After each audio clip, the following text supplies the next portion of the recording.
उनसे दीदार हुआ है, पगली से प्यार हुआ है। आज मेरे साथ मेरी रानी है, ये ऊपर वाले की दुआ है। सुन मेरे भाई मुझे प्यार हो गया, लड़की के फेरा में मार हो गया।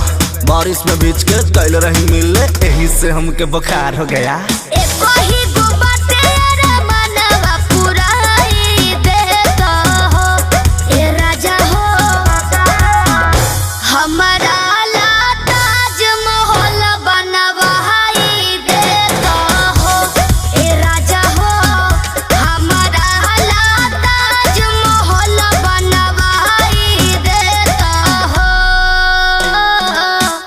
तुमने बोल दिया, मन का पर्दा खोल दिया।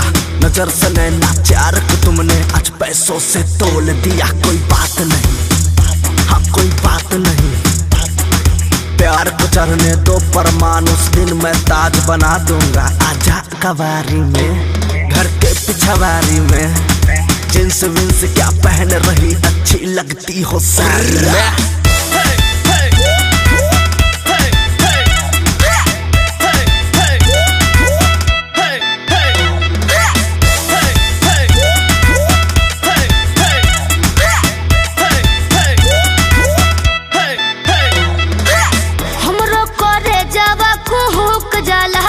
जब बोले लहे राजा, अखिया के सोझा रहे लो तो मनवा रहेला बड़ी ताजा।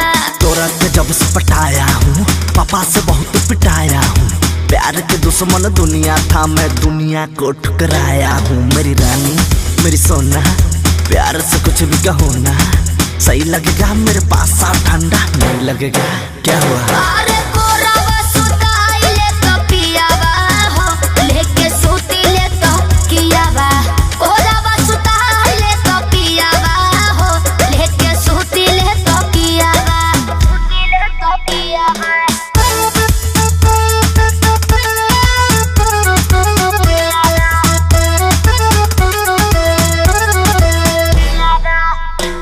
मेरी जान है तू, मेरी शान है तू, मेरे लिए भगवान है तू। बर्थडे में तहरा विश करूंगा, दूर मत जाना मिस करूंगा। हमको कोरोना का डर ही नहीं है, कोरोना हो जाए फिर भी किस करूंगा। अरे रजनीगंधा